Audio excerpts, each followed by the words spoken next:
نحمده ونصلي على رسوله الكريم اما بعد قال الله تعالى في القرآن المجيد فأعوذ بالله من الشيطان الرجيم بسم الله الرحمن الرحيم يا أيها الناس قد جاءتكم موعظة من ربكم وشفاء لما في الصدور وهدى ورحمة للمؤمنين قل بفضل الله وبرحمته فبذلك فليفرحوا هو خير مما يجمعون صدق الله العظيم۔ محترم خلیل صاحب، محترم ولی اللہ سعیدی فلاحی صاحب اور تمام مصلیان کرام، بڑی مسرت کی بات ہے کہ آج قرآن مجید کے سلسلے میں یہ ایک چھوٹا سا جشن، ایک چھوٹی سی تقریب کا انعقاد کیا گیا ہے۔ خلیل صاحب مبارکبادی کے مستحق ہیں۔ میں صمیم قلب کے ساتھ ان کا شکریہ بھی ادا کرتا ہوں مسجد کے ذمہ دار کے حصے سے، اور دعا بھی کرتا ہوں، اپریشیٹ بھی کرتا ہوں کہ ایک بہت بڑا کام ہے مستقل مزاجی کے ساتھ کوئی کام کرنا۔ جب آدمی جوش میں آتا ہے تو کچھ دن تک کام کرتا ہے، لیکن اس کے بعد جوش ٹھنڈا ہوتا ہے تو آدمی اس کام کو ترک کر دیتا ہے۔ چھوٹا سا کام ہو لیکن استقلال کے ساتھ، کنسسٹنسی کے ساتھ آدمی کام کرے، یہ بہت بڑی بات ہوتی ہے۔ اور ہم سب انسان میں معلوم ہے، ہم سب کا ہر دن یکساں نہیں ہوتا۔ کسی دن تھکان لاحق ہوتی ہے، کسی دن لیٹ سے آئے ہوتے ہیں، کسی دن دعوت سے لوٹے ہیں تو پیٹ اس دن خراب ہے، کسی دن زبردست سردی ہوتی ہے، کسی دن نیند زیادہ آتی ہے۔ انسان کی طبیعت ایک جیسی نہیں ہوتی، لیکن 4-4.5 سال تک مستقل فجر کی نماز میں حاضری دینا اور قرآن مجید کا مطالعہ سنانا، یہ بہت بڑی بات ہے۔ اللہ تعالیٰ ان کو اجر عظیم سے نوازے اور خیر و برکت سے نوازے ان کی زندگی میں بھی اور آخرت میں، اور آپ سب کو بھی اللہ تعالیٰ اجر عظیم عطا فرمائے، مستقل بیٹھتے رہے۔ بہت سے لوگ الحمدللہ، بعض لوگوں کی مجبوریاں ہوتی ہیں، بعض لوگوں کی مصروفیات ہوتی ہیں، بعض لوگ اپنے گھروں میں جا کر قرآن پڑھتے ہیں، ورنہ یہ کہ فجر کے بعد قرآن پڑھنا بہت اہم ہے۔ قرآن میں یہ بتایا گیا کہ فجر کے وقت قرآن پڑھا کریں، وہ تو اصل میں نماز کے لیے کہا گیا، ان قرآن الفجر کان مشہودا، کیونکہ ہم لوگ قرآن مجید کا ویسا فہم نہیں رکھتے جیسا کہ عربی حضرات رکھتے تھے۔ تو فجر کی نماز میں طویل قرآن تو پڑھی جاتی ہے، لیکن اس کے ساتھ اگر ہم بیٹھ کر قرآن مجید، جو قرآن نے کہا نا کہ فجر کے وقت قرآن پر غور و فکر کرو، حاضری، اصل میں مشہودہ کا مطلب ہے اس وقت حاضر دماغ ہوتا ہے، دل حاضر ہوتا ہے، اس وقت قرآن کی تلاوت بہت زیادہ اہم ہے۔ کیونکہ ہم عربی دان نہیں ہیں تو تفسیر پڑھی جاتی ہے، اس وقت ہمارا ذہن حاضر ہوتا ہے اور اس لیے ہم اس کو ابزرو کر پاتے ہیں۔ جب ہم دن میں کام میں لگنا شروع ہوتے ہیں تو حاضر دماغی ہماری کم ہو جاتی ہے، ہمارا ابزرپشن کی کیپیسٹی کم ہو جاتی ہے، ہم زندگی کے کاروبار میں لگ جاتے ہیں۔ صبح کا وقت بہت ہی برکت والا وقت ہے روحانیت کے لیے۔ آپ جب بھی اٹھ جائیں، نماز کی پابندی، دعا، ذکر، قرآن، یہ سب جب کرتے ہیں تو اس سے انسانی طبیعت کے اندر، فطرت کے اندر شرح و بست پیدا ہوتا ہے، انبساط، خوشی، طمانینت پیدا ہوتی ہے۔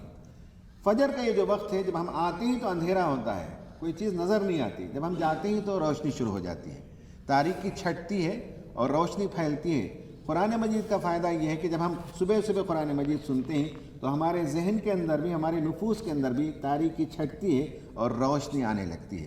جب ہم باہر جاتے ہیں تو جیسے حرارت و گرمی آتی ہے سورج کی وجہ سے، ایسے ہی روزانہ صبح 10-10 منٹ، 5-5 منٹ ہم قرآن مجید کو سنتے ہیں تو ہمارے خیالات میں، فکر میں گرمی آتی ہے، حرکت آتی ہے، سرگرمی کا خیال پیدا ہوتا ہے۔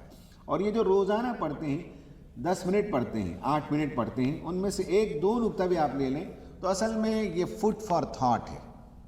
صبح اٹھنے کا انسان سب سے پہلے تمنا ہوتی ہے چائے ملے، بعض لوگوں کو، بعض لوگ ناشتہ کرتے ہیں، فوڈ چاہیے، اور تھاٹ کے لیے جو فوڈ ہے وہ اللہ کے کلام سے بہتر کوئی اور چیز نہیں ہے۔ نیوز پیپر بھی پڑھتے ہیں لیکن وہ اتنا امپورٹنٹ نہیں ہے، وہ تو دنیاوی سرگرمی کے لیے فوڈ فار تھاٹ ہے، لیکن فوڈ فار تھاٹ اصل میں یہی ہے، قرآن مجید کا مطالعہ اور سننا۔ یہ صبح صبح ہماری روحانی غذا ہے، عقل کی غذا ہے۔ اور 4.5 سال میں تفہیم القرآن 6 جلدوں کو پڑھنا، روزانہ 10 منٹ پڑھنا، ان میں سے ایک ایک خیال، تو روزانہ تھوڑا تھوڑا تھوڑا تھوڑا لینے کے نتیجے میں، خوراک کے نتیجے میں قرآنک ایٹیٹیوڈ پیدا ہوتا ہے۔ تفہیم القرآن کی بیوٹی یہ ہے کہ اس کے اندر قرآنک ایٹیٹیوڈ پیدا ہوتا ہے۔ آدمی کوئی بھی واقعہ دیکھتا ہے، گھر میں، باہر، تو فوراً قرآن سے اسے ریلیٹ کرتا ہے۔ یہ قرآنک ایٹیٹیوڈ جسے کہتے ہیں، کوئی بھی واقعہ ہو، گھر کا کوئی بھی ایشو ہو، بچوں سے ہو، بیوی سے ہو، تعلیم ہو، اور پیسے کمانا ہو، اختلاف ہو کسی بھی موضوع پر، تو انسان فوراً قرآن سے ریفرنس لانا سوچتا ہے۔ وہ تفہیم القرآن کی یہ بیوٹی ہے کہ وہ قرآنی ایٹیٹیوڈ پیدا کرتی ہے، قرآنی مزاج پیدا کرتی ہے تفہیم۔ اور تفہیم کی دوسری بیوٹی یہ ہے کہ اس میں حرکت و سرگرمی ہے، روزانہ ایک ایکشن پوائنٹ ملتا ہے۔ روزانہ آدمی کو معلوم ہوتا ہے اچھا اس کا اہتمام کریں۔ کل دیکھیے 2 دن سے معوذتین کئی دن سے پڑھ رہے تھے، اب انسان کو سمجھ میں آیا کہ صاحب معوذتین کا اہتمام ہم کو کرنا چاہیے۔ اگر ہم سے اس میں سہو ہو رہا ہے تو بہت سے لوگوں نے اس کو شروع کیا ہوگا۔ ایک تو ایکسٹرنل تھریٹ ہیں سورہ فلق کے اندر، اور سورہ ناس کے اندر انٹرنل تھریٹ، ہمارے اندر نفوس کے اندر جو تھریٹس پیدا ہوتے ہیں ان سب سے کیسے پناہ مانگی جائے۔ تو اگر ہم نے غفلت میں اس کا اہتمام نہیں کیا تو اس کو پڑھنے کے نتیجے میں ذہن میں تازہ ہو گیا کہ صاحب روزانہ پڑھنا چاہیے، صبح میں بھی پڑھنا چاہیے، شام میں بھی پڑھنا چاہیے، سوتے وقت پڑھنا چاہیے، اس سے ہم خدا کی پناہ میں آتے ہیں۔ تو یہ ایکشن پلان جنریٹ کرنے والی تفسیر ہے۔ یہ 2 خوبی ہے اس کی، ایک ہے قرآن کا ایٹیٹیوڈ پیدا کرنا، اور دوسرا یہ کہ ایکشن جنریٹ کرنے والی تفسیر ہے۔ بہت اچھا لگا، یہ پورا دور ختم ہوا، اب اس کے بعد پھر انشاءاللہ نیا سلسلہ شروع ہوگا۔ آپ سب سے توقع ہے کہ انشاءاللہ روزانہ 10 منٹ فارغ کریں گے، بیٹھیں گے اور تفسیر کا جو مطالعہ ہوتا ہے اس سے استفادہ کریں گے، اور خود اپنے نفوس کی بھلائی کے لیے، اپنے انٹرنل بیوٹیفیکیشن اور انٹرنل جو بھلائی ہے اس کے لیے ضروری ہے کہ ہم روزانہ تھوڑا تھوڑا قرآن سنیں۔ اللہ تعالیٰ سے دعا ہے کہ اللہ تعالیٰ ہمارے مل بیٹھنے کو قبول فرمائے، اس مجلس کو قبول فرمائے، اللہ تعالیٰ اپنی رحمتیں اور برکتیں نازل فرمائے۔ اور یہ خوشی کا موقع ہے تو اللہ تعالیٰ نے حکم دیا کہ خوشی منائیں۔ قرآن مجید کے نزول پر اللہ تعالیٰ نے بتایا کہ یہ تمہارے لیے جو ہے یا ایھا الناس قد جاءتکم موعظہ، اس میں نصیحت ہے تمہارے لیے، اور تمہارے دلوں کی بیماریوں کا علاج اس کے اندر موجود ہے، اور ہدایت اس کے اندر موجود ہے، رحمت اس کے اندر موجود ہے، اور یہ اللہ کا فضل ہے، یہ اس کی رحمت ہے کہ اس نے تم کو پڑھنے کی توفیق دی، تم کو سننے کی توفیق دی۔ اس توفیق پر تمہیں خوشی منانی چاہیے۔ فَلْيَفْرَحُوا هُوَ خَيْرٌ مِّمَّا يَجْمَعُونَ، اور تم جو کچھ جمع کرتے ہو اس میں سب سے بہترین چیز اگر کوئی جمع کی جا سکتی ہے تو یہ قرآن مجید ہے، اس کا علم ہے، اس کے آئیڈیاز ہیں، یہ سب سے بہترین چیز ہے جو انسان جمع کر سکے۔ اللہ سے دعا ہے کہ اللہ تعالیٰ میں اس